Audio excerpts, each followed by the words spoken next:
I'm building a terraforming RPG, and somewhere along the way I realized I wasn't just making a map, I was trying to eat an entire elephant. The starting island of my game alone is bigger than the entire overworld of the original Legend of Zelda, and Final Fantasy I, combined. Now, I could have scaled things back, but I'm stubborn in ways that should probably be studied. So instead, I built procedural generation tools. Now, these aren't runtime systems. My game isn't a roguelike. Every player will see the same world, and every tile will still be handcrafted by myself. These are authorship tools. A way to block out the world quickly so I can come back and obsess over the fine details later. Think of it like the Rice method for fantasy map cartography, just with rules and controlled randomness instead of a bag of delicious whole grains. Of course, randomness without rules is just noise, so this forced me to finally lock in some things I'd been putting off.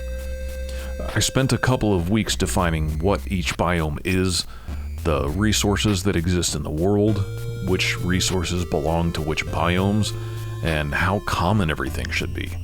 Basically, I figured out what goes where so I could let the system help me figure out what it looks like. At a high level, the generator works like this.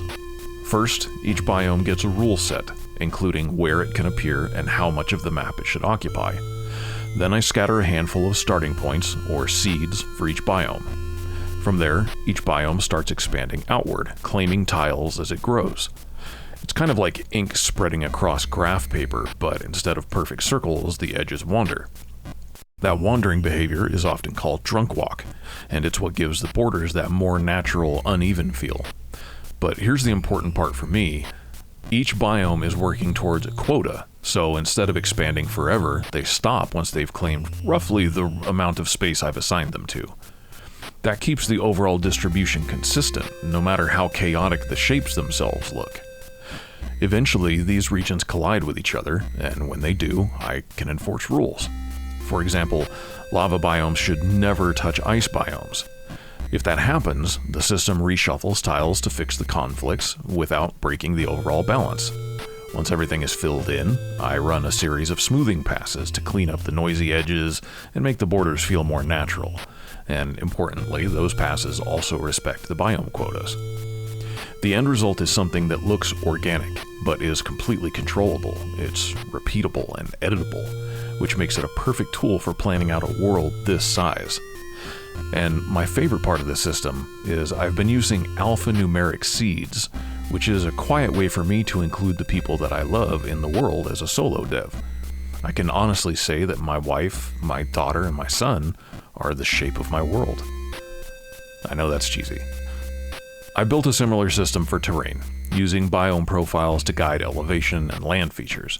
It's not perfect, but it gives me a strong starting point to build from.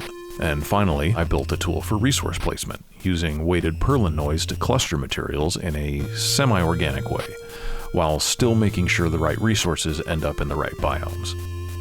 At this point, the world isn't fully painted yet, but now I know where almost everything goes, and that's a massive step forward. Next up will have to be optimization, because it turns out that a decade-old, half-busted laptop does not enjoy simulating a world this large. Thankfully, that's a problem game developers before me have solved, so just like with the map, I won't be starting from scratch. If you want to watch me slowly wrestle this absurd project into something playable, stick around. You can wishlist From Nothing on Steam, which helps with the visibility algorithm and my sanity. You can also join the Discord and be part of the discussions that shape this game.